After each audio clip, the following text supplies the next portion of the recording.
প্রিয় ভাই বোনেরা, আসসালাম আলাইকুম। আশা করি যে যেখানেই আছেন আল্লাহর রহমতে আলহামদুলিল্লাহ ভালো আছেন আপনারা। আজকে আপনাদের সামনে আমি একটি খুব গুরুত্বপূর্ণ বিষয় নিয়ে আলোচনা করতে চাইছি।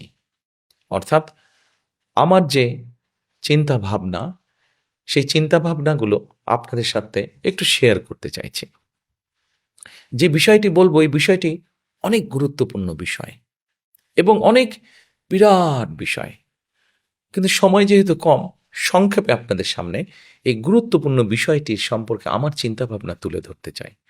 বিষয়টি কি? নিশ্চয়ই অনেকে ভাবছেন।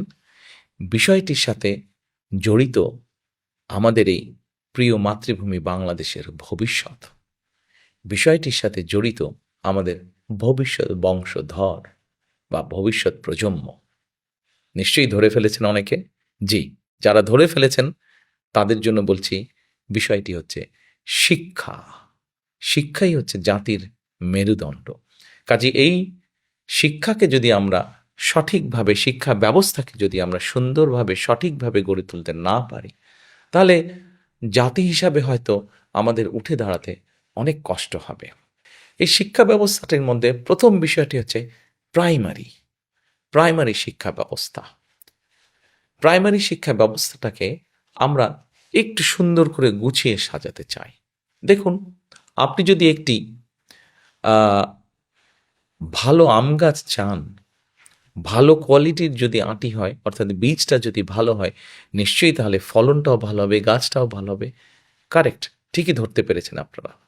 আমরা প্রথমে গুরুত্ব দিতে চাই আমাদের শিক্ষা ব্যবস্থার প্রাইমারি স্কুলে যে শিক্ষক আছেন সেই শিক্ষকদের ট্রেনিংয়ের উপরে। এই শিক্ষকদেরকে আমরা ট্রেনিং দিতে চাই। যারা শিক্ষক আছেন তাদেরকে আমরা ট্রেনিং দিয়ে তাদের কোয়ালিটিটা আমরা ইমপ্রুভ করতে চাই। কারণ আমরা মনে করি শিক্ষক যদি ভালো ট্রেনিং পান, তাহলে অবশ্যই শিক্ষক তার যে শিক্ষার্থী থাকবে তাকে ভালো করে পড়াতে পারবেন, ভালো করে লেখাপড়া শেখাতে পারবেন। এবং সেই জন্যই আমরা একটি নতুন বিষয় ইন্ট্রোডিউস করতে চাচ্ছি। সেটি হচ্ছে ওয়ান টিচার ওয়ান ট্যাব। আপনারা হয়তো চিন্তা করতে পারেন, জিজ্ঞেস করতে পারেন, ওয়ান টিচার ওয়ান ট্যাবটা কি?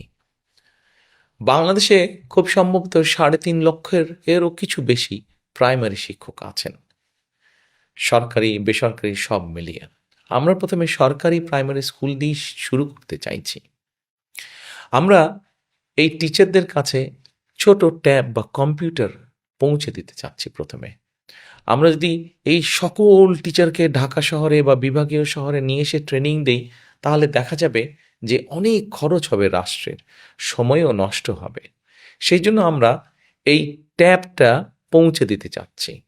আমরা শিক্ষকদের কাছে পৌঁছে দিব এবং তাদের কিভাবে এটি পরিচালনা করবেন, তারা কিভাবে এটি চালাবেন, তারা জেলায় জেলায় আমরা তাদেরকে সেটি শিখাবো।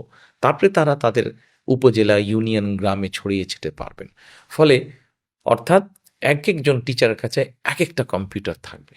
সেই কম্পিউটারের মাধ্যমে ঢাকা থেকে বসে একজন শিক্ষক ভালো কিছু ট্রেনিং তাদেরকে দিতে পারবেন।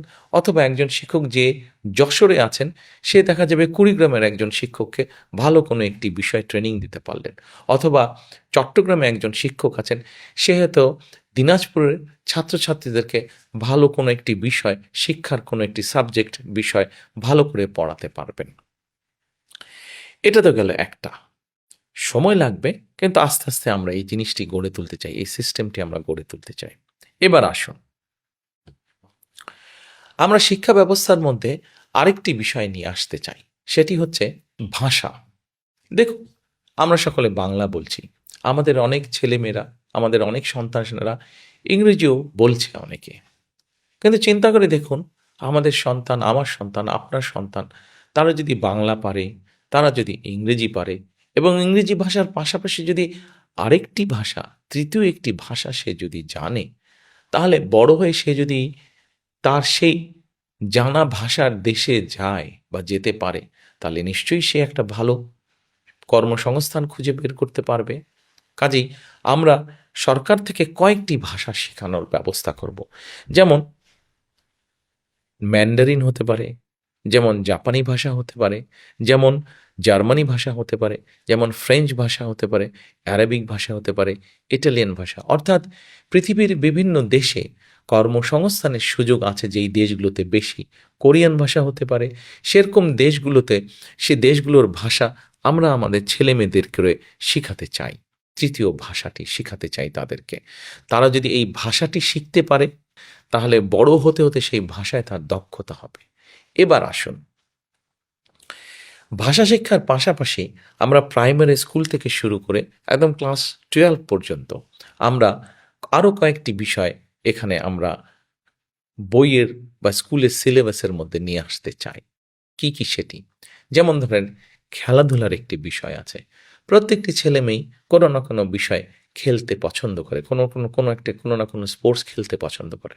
আমরা যেটি করতে চাইছি সেটি হচ্ছে যে আমাদের ছেলেমেয়েরা সাধারণত যে সকল খেলাধুলায় ভালো, কেউ হয়তো ফুটবল খেলায় ভালো, কেউ ব্যাডমিন্টন খেলায় ভালো, কেউ সাঁতারে ভালো, এরকম যারা যেই স্পোর্টসে ভালো, এরকম 6-7টি স্পোর্টস আমরা রাখবো স্কুল সিলেবাসের ভিতরে, এবং তাকে ওই খেলায় অংশগ্রহণ করতে হবে। যে ছাত্র ছাত্রী যে খেলাটি বেছে নেবে তাকে সেটিতে অংশগ্রহণ করতে হবে, এবং অংশগ্রহণ করাইলেই শুধু হবে না, সেখানে থেকে পাস মার্ক পেতে হবে।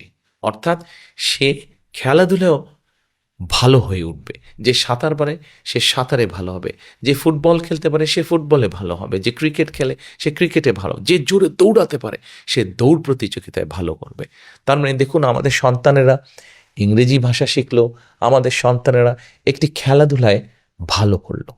এবার আসুন, আমরা আমাদের সন্তানদেরকে গড়ে তুলতে চাই যেমন ভালো খেলতে পারবে, তৃতীয় একটি ভাষা, দ্বিতীয় একটি ভাষা জানবে, একই সাথে তাকে আমরা বিভিন্ন রকম আরও আর্ট বা কালচার শেখাতে চাই। যেমন অনেক শিশুরই অনেক ইচ্ছে আছে, কেউ হয়তো গান শিখবে, কেউ হয়তো গিটার বাজানো শিখতে চাইছে, কেউ হয়তো কবিতা আবৃত্তি শিখতে চাইছে, কেউ হয়তো ছবি আঁকতে চাইছে, তাকে আমরা সেই সুযোগটি করে দিতে চাই। এবার চিন্তা করুন তো, আপনার সন্তান ছোটবেলা থেকে যখন একটি দ্বিতীয় এবং তৃতীয় ভাষা শিখবে, একই সাথে আপনার সন্তান যখন একটি খেলায় ভালো হবে, একই সাথে আপনার সন্তান যখন একটি আর্ট বা কালচারে ভালো হবে, এতগুলো গুণ যখন একটা বাচ্চার মধ্যে থাকবে, সেই বাচ্চাটিকে কেমন করে কেউ আটকে রাখতে পারবে? সে এই দেশে বাংলাদেশেই থাকুক অথবা সে পৃথিবীর যে কোনো দেশেই যাক না কেন, তাকে কেউ আটকে রাখতে পারবে না। সে তার জীবনকে তার মতন করে সুন্দর করে গড়ে তুলতে পারবে। প্রিয় ভাই বোনেরা, আপনাদের অনেকের কাছেই হয়তো মনে হতে পারে যে আমি যেই কথাগুলো বলছি আসলে কি এটা সম্ভব? অবশ্যই সম্ভব। পৃথিবীর বহু দেশ তাদের দেশের শিক্ষা ব্যবস্থাকে এইভাবে গড়ে তুলেছে। আরেকটি গুরুত্বপূর্ণ বিষয় এখানে আপনাদেরকে আমি উল্লেখ করতে চাই।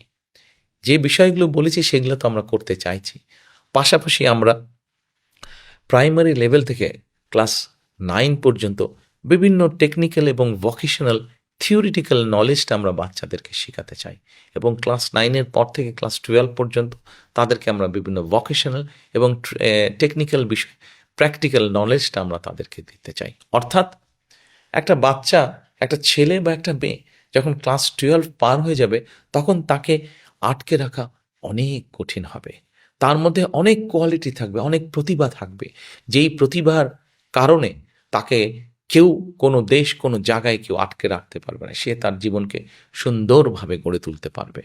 প্রিয় ভাই বোনেরা, আমাদের শিক্ষা ব্যবস্থাকে আমরা কিভাবে গড়ে তুলতে চাই সেটি আপনাদের সামনে খুব সংক্ষেপে আমি আপনাদের সামনে তুলে ধরলাম।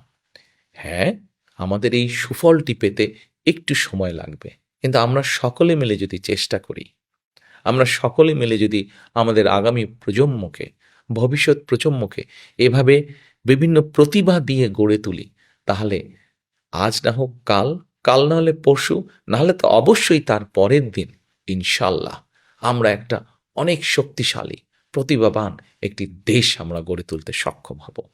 আসুন, আমরা সকলে মিলে যদি চেষ্টা করি, আমরা সকলে মিলে যদি কাজ করি, তাহলে অবশ্যই আমরা আমাদের সেই প্রত্যাশিত বাংলাদেশ গড়ে তুলব। সেজন্যই কিন্তু আমি বলি, করব কাজ, গড়ব দেশ, সবার আগে বাংলাদেশ।